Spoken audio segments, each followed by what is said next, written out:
गरीबों, महिलाओं, किसानों व युवाओं की आशाओं और आकांक्षाओं को फलीभूत करने वाला बजट है।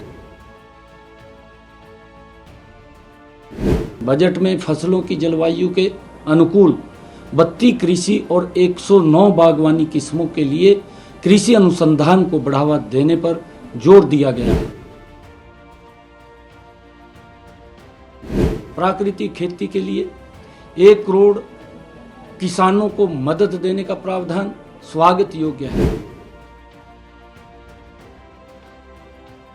माननीय प्रधानमंत्री श्री नरेंद्र मोदी जी के नेतृत्व वाली एनडीए सरकार के तीसरे कार्यकाल का यह पहला बजट गरीबों, महिलाओं, किसानों व युवाओं की आशाओं और आकांक्षाओं को फलीभूत करने वाला बजट है। मुझे पूर्ण विश्वास है कि यह बजट विकसित भारत के निर्माण में एक नया अध्याय लिखेगा।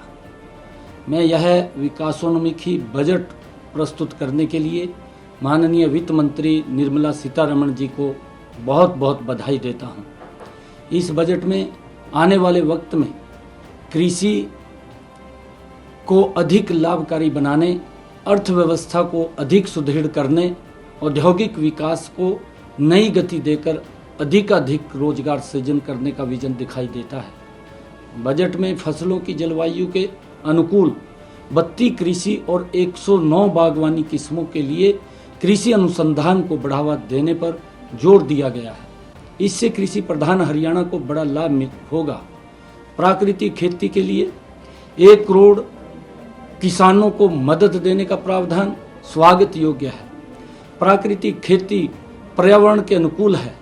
इससे बहुमूल्य जल की बचत होती है और आम जनता को शुद्ध भोजन मिलेगा।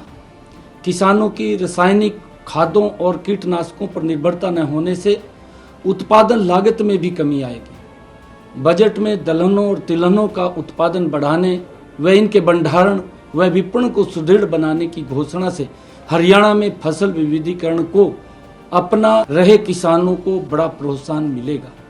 इस बजट में एमएसएमई और विनिर्माण, विशेषकर श्रम विनिर्माण की ओर विशेष ध्यान देना स्वागत योग्य कदम है।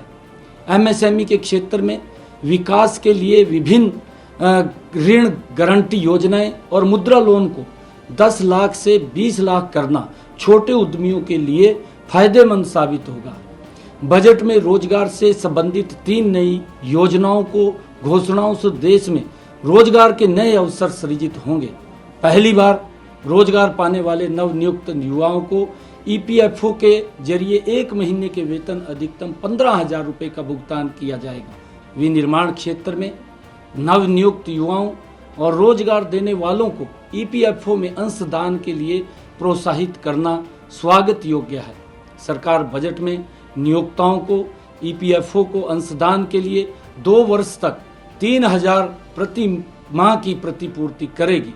गरीबों को 300 यूनिट तक मुफ्त बिजली देने के लिए शुरू की गई पीएम सूर्य घर योजना का इस बजट में विशेष बढ़ावा देने की बात कही गई है। यह हरियाणा के गरीब परिवारों के लिए अत्यंत लाभकारी सिद्ध होगी। हमने इस योजना को सफल बनाने के लिए केंद्र सरकार की 60,000 रुपये की सब्सिडी के अतिरिक्त 40,000 रुपये की सब्सिडी राज्य सरकार को दिए जाने का प्रावधान किया है।